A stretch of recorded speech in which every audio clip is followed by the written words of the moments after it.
Tem mais entrevista aqui no Jornal da Rede Alesp. Vamos falar agora com o Ricardo Costa. Ele é presidente da Sociedade Brasileira de Hemodinâmica e Cardiologia Intervencionista. Vamos falar sobre o infarto agudo do miocárdio em tempos de coronavírus. Kate. Muito bom. Tudo bem, doutor? Consegue nos escutar bem? Olá, bom dia. Eu consigo escutar bem, sim. Um prazer estar aqui com vocês. Doutor, muito obrigado por sua participação, gentileza em atender a nossa equipe de produção nesta segunda-feira. Gostaria de começar a entrevista perguntando para o senhor: as pessoas que já possuem doenças cardiovasculares estão no grupo de risco da Covid-19? Muito obrigado pela pergunta. Desde já do início do relato dos reportes dessa pandemia, verificou-se que sim, trata-se de um grupo de risco. E por quê? É uma população, de maneira geral, que tem a prevalência dessa doença, é uma população mais idosa, possui muitas outras comorbidades, muitas vezes uma situação clínica um pouco mais debilitada, e se observou que além de serem mais vulneráveis, mais suscetíveis, uma vez que se instalada a infecção e a doença, havia uma evolução pior também nessa população. Tudo bem, doutor? Quem fala é Caterina. Olá, bom dia, Caterina. Bom dia. Doutor, me fala uma coisa, as pessoas que já realizaram cirurgias cardiovasculares ou já sofreram um infarto, elas podem acabar desenvolvendo uma forma mais agressiva dessa infecção, caso então ela seja contaminada pelo novo coronavírus? Veja, o que se observou é que a infecção pelo novo coronavírus, o desenvolvimento da doença Covid-19, esse coronavírus ele pode também atuar diretamente causando danos no músculo do coração, causando a chamada miocardite, que é uma inflamação direta no músculo do coração, pode precipitar arritmias e também causar uma desestabilização de um quadro de insuficiência cardíaca. Então, são pacientes, como nós comentamos, que já têm, às vezes, algum déficit, alguma disfunção do coração, do miocárdio, e a infecção pode, sim, precipitar uma pior evolução destes pacientes. Doutor, eu gostaria de saber do senhor o seguinte: que características as pessoas e os pacientes devem observar em relação ao coronavírus e quando eles devem acionar os médicos ou então procurar o auxílio do pronto-socorro ou então do atendimento nos hospitais? Existe algum tipo de característica específica para aquela pessoa que tem algum problema cardíaco que naturalmente acaba contraindo a Covid-19 de maneira diferente dos demais pacientes? Essa sua pergunta é muito importante, porque existe sim um quadro clássico que tem sido descrito de apresentação da infecção pelo novo coronavírus, que envolve febre, tosse, muitas vezes uma tosse seca, falta de ar, a chamada dispneia, um cansaço excessivo, além de algumas outras características, como, por exemplo, dor no corpo, a mialgia, que são associadas a viroses em geral. Quando nós pensamos num quadro cardíaco, ou seja, uma suspeita de um infarto, a apresentação clínica ela é um pouco diferente, mas pode haver alguma sobreposição de alguns sinais e sintomas. O que é a apresentação clínica típica, clássica, de uma suspeita de infarto? Normalmente se tem uma dor no peito, uma dor tipo queimação, que pode se irradiar para os braços, principalmente o braço esquerdo, às vezes para o pescoço, para o epigastro.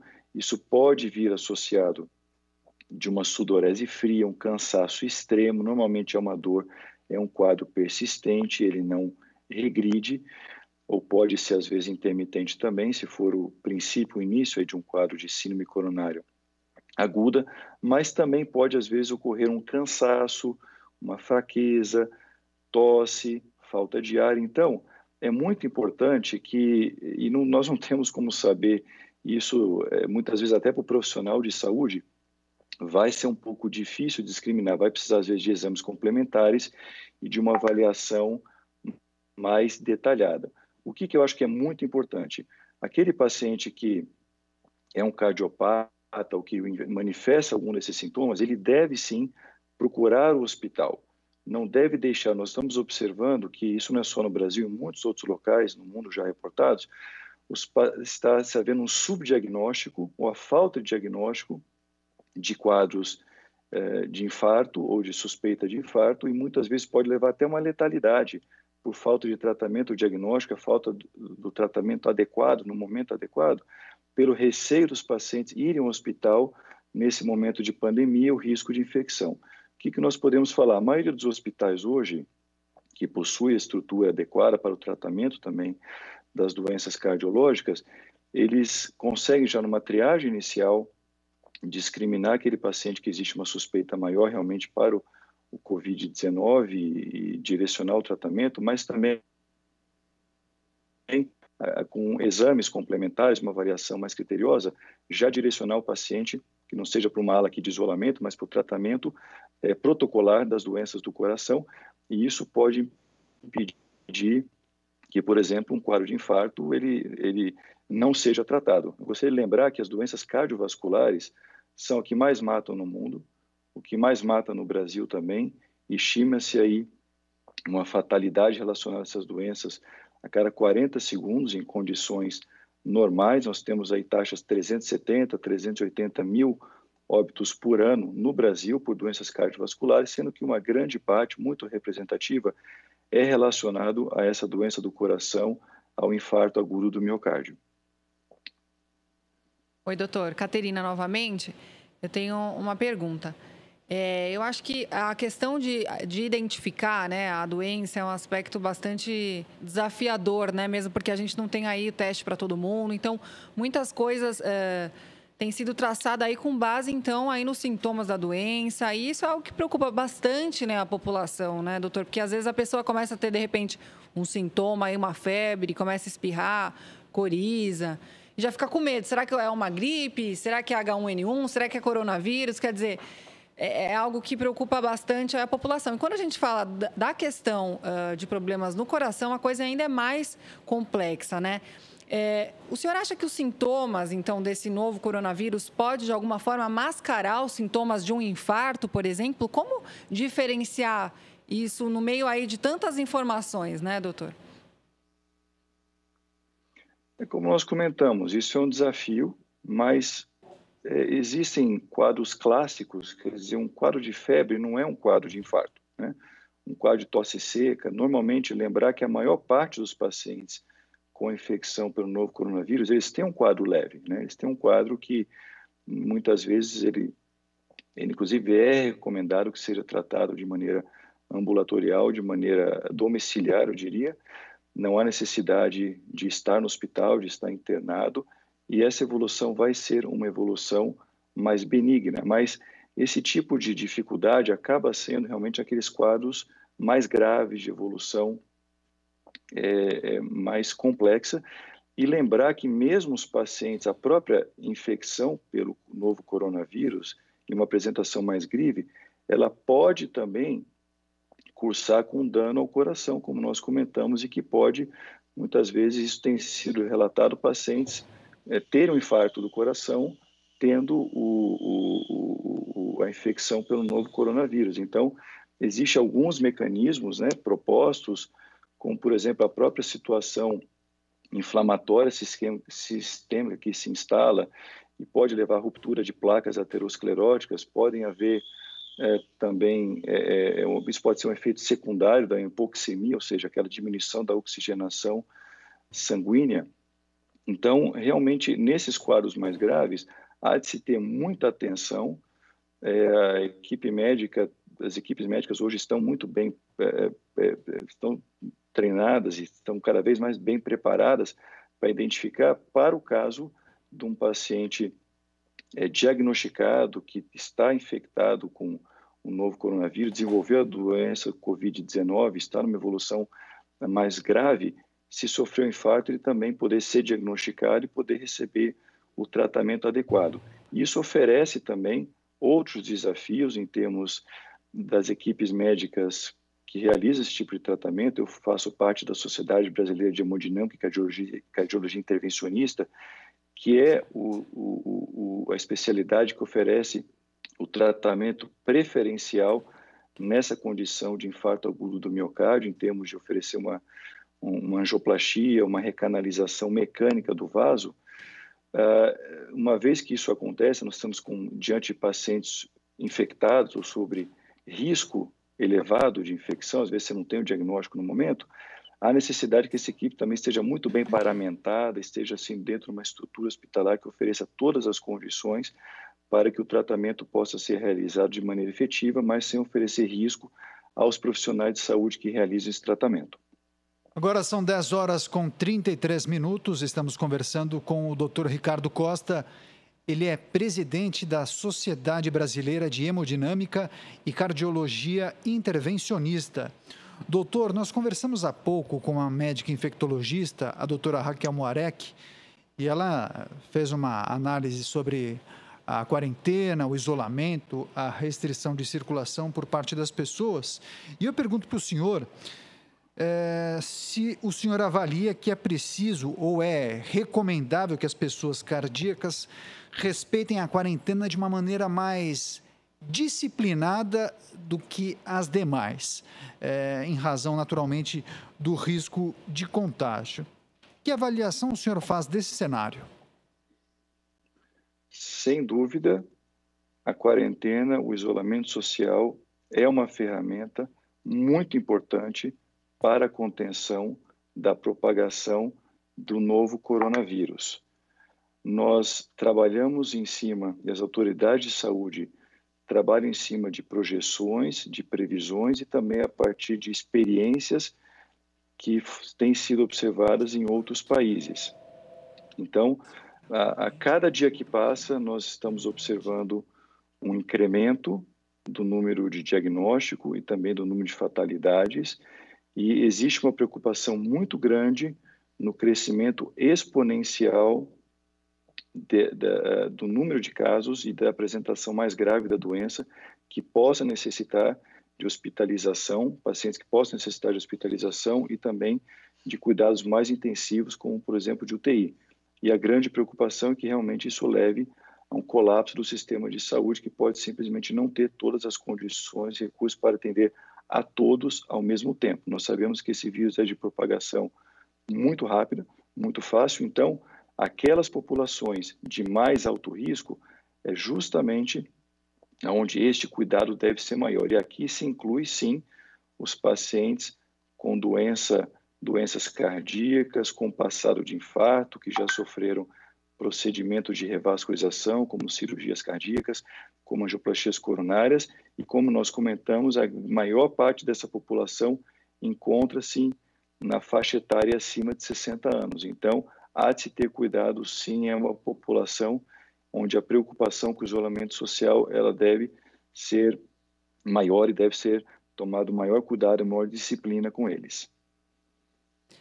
Doutor, Caterina, novamente, eu tenho mais uma pergunta a respeito do tratamento, né, do novo coronavírus, que é um assunto aí que tem gerado muita polêmica aí, inclusive entre os próprios profissionais da saúde, que é a questão do uso, então, da cloroquina, da hidroxicloroquina, aí associado a outros medicamentos, aí, como o próprio azitromicina, né, que é um antibiótico.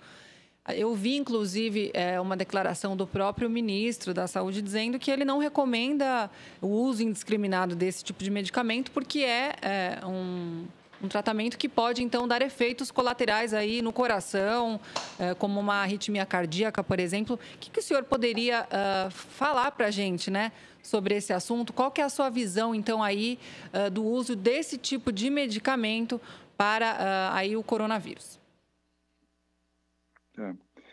Bom, esse uso dessa medicação, por que está sendo tão considerado e também existe uma certa, não diria resistência, mas uma certa preocupação também das autoridades científicas e autoridades de saúde sobre um uso mais indiscriminado?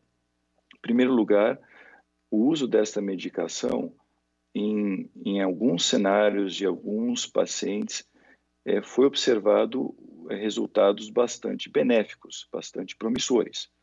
Então, a partir dessa observação, isso, de certa forma, se ampliou a possibilidade de utilização e, devido à grande preocupação e até um certo sentimento de pânico na população, um uso até indiscriminado e preventivo dessa medicação tem sido discutido. Quando nós falamos em ciência, a ciência ela tem várias etapas. Então, eu diria que a primeira etapa é a observação. Não é errado. Nós temos uma observação positiva de um efeito, de um tratamento, de uma medicação, e buscar utilizá-lo naqueles pacientes ou naquelas condições onde nós entendemos que o benefício possa ser reproduzido. Agora, isso é diferente de nós pegarmos essa observação, levarmos para um estudo científico com um número grande de pacientes, que envolva vários centros, que envolva várias condições, onde existe o controle, aqui existe uma população que ela recebeu o tratamento, existe uma população que nós chamamos de grupo controle que não recebeu o tratamento, existe um acompanhamento mais criterioso desses pacientes, mais minuciosa avaliação desses dados, para não ter dúvida sobre os efeitos e sobre as causas de eventuais desfechos que estão acontecendo com a própria mortalidade. E a partir desse tipo de evidência, nós então podemos ter uma recomendação mais formal e mais ampla de um tratamento, que no caso aqui seria a cloroquina. Esse tipo de estudo não é feito de uma hora para outra, não é feito rapidamente, não acontece em uma semana, isso demora um tempo, você precisa recrutar pacientes, você precisa encontrar o cenário ideal, e no Brasil nós temos grandes pesquisadores aí que todos têm acompanhado, que têm tomado a liderança para gerar esse tipo de evidência, que daqui a um tempo nós vamos ter respostas mais definitivas, mas isso não impede que a utilização seja realizada naquelas condições onde, a partir de dados observacionais, nós entendemos que possa ter um benefício, já que muitas vezes a manifestação de doença, num percentual baixo, mas eu diria que mesmo assim expressivo, a doença pode se manifestar de uma maneira muito mais grave, e essa medicação mostrou em algumas situações que tem tido um resultado benéfico. Especificamente, para aqueles pacientes cardiopatas, existe um risco maior em algumas condições relacionadas aos achados do eletrocardiograma, etc., que é importante que esse paciente, se for fazer uso, ele esteja bem avaliado, ele esteja muitas vezes até monitorado, uma monitorização. Então, às vezes, o paciente internado para utilizar essa droga com essas condições pode ser a situação mais segura para que essa droga ou esse fármaco possa ser utilizado, ou seja, não é o uso simplesmente indiscriminado. Precisa de uma avaliação médica especializada, precisa do acompanhamento médico, mas, na minha opinião, este medicamento pode sim ser utilizado e pode ser, onde não existe aí os critérios de exclusão ou maior risco detectado, e ele pode sim ser benéfico, e nós estamos observando isso em muitos casos na prática clínica. Horas com 41 minutos, conversamos com o Dr. Ricardo Costa, presidente da Sociedade Brasileira de Hemodinâmica e Cardiologia Intervencionista. Informações importantes trazidas pelo doutor, falando dos cuidados que os cardiopatas devem ter em tempos de pandemia do coronavírus. Doutor, muito obrigado por sua participação e volte mais vezes aqui ao Jornal da Rede Alesp.